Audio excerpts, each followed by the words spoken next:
فتدلّا فکانا کان قاب قوسین، کہ وہ قریب ہوئے اور قریب ہوئے اور قریب ہوئے.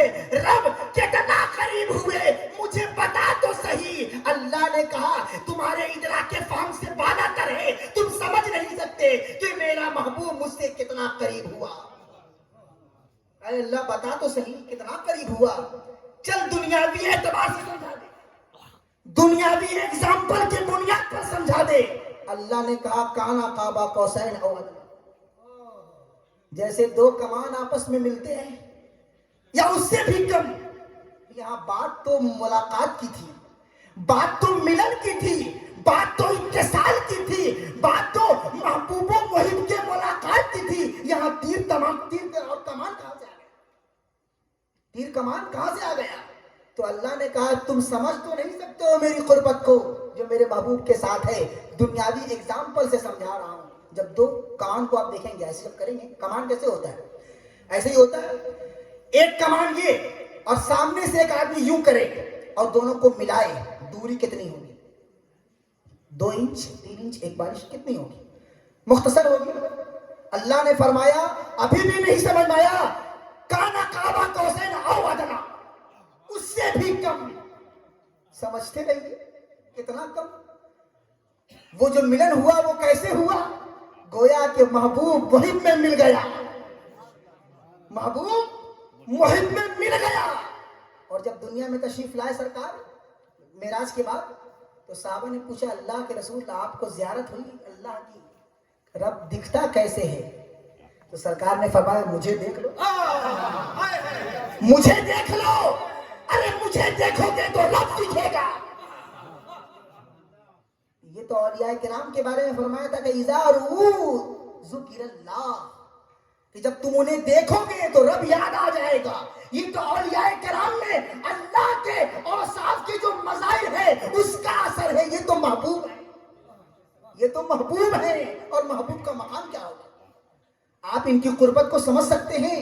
وہ بشر بھی ہیں وہی نور بھی ہے، انہی سے سب کا ظہور بھی. وہ بشر بھی ہیں، اس پر بھی اعتراض ہے. ہمارے ہلال بابو نے دونوں کو ختم کر دیا. وہ بشر بھی ہیں وہی نور بھی. کیسے ہو سکتا ہے بیک وقت دونوں چیز؟ اس کو بھی سمجھاؤں گا، ایسے ہوائی فائل نہیں کروں گا، شعر سمجھا کے جاؤں گا. وہ بشر بھی ہیں وہی نور بھی. معراج کی شب جب سرکار دو عالم صلی اللہ علیہ وسلم مسجد اقصی کو گئے تھے نا، کس طرح گئے تھے؟ جسم کے ساتھ کہ خواب میں؟ اگر کوئی کہے کہ نہیں خواب میں، اس کا بھی رد ہے، اس کی بھی رد کریں گے بھی ہم. پھر وہ سواری کیوں اللہ نے بھیجا تھا؟ وہ براق کیوں گیا تھا؟ اگر خواب میں زیارت تھی، براق کی ضرورت تھی؟ نورانی جسم کو جو نورانی ہو اس کو سواری کی کیا ضرورت؟ جو روح ہوتی ہے اس کو سواری کی ضرورت ہے نہیں ہے نا. اللہ نے سواری بھیجی جنت سے. مسجد اقصی گئے، اور جب مسجد اقصی گئے تو جانے کے بعد تمام انبیاء کرام موجود تھے، تمام انبیاء کرام موجود تھے. اللہ نے حکم دیا تمام انبیاء کو صف میں کھڑے ہو جاؤ. تمام انبیاء صف میں کھڑے ہو گئے مقتدی بن کر. کیا بن کر؟ مقتدی بن کر. تو وہ انبیاء جو تھے کیا وہ جسم کے ساتھ موجود تھے؟ وہ تو ان کی ارواحیں تھیں، وہ پاک ارواحیں تھیں، وہ مقدس ارواحیں تھیں جو صف میں کھڑی تھی. اور یہاں مقتدا کون ہے؟ وہ ذات بشری سرکار اپنے جسم کے ساتھ امامت فرما رہے ہیں.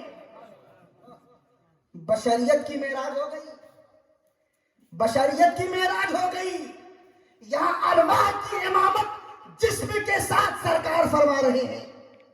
تو اب بتائیے کہ ارواح چونکہ نور تو نور ہوتا ہے اور بشر تو بشر ہے، نور کا پرواز بہت آگے ہے. مگر سرکار کو اللہ نے کیا پاور دیا تھا کہ بشری لبادے میں ہو کر کے بھی نوری لوگوں کی امامت فرما رہے ہیں. بشر کی معراج ہو گئی، وہ بشر بھی ہیں سمجھیے.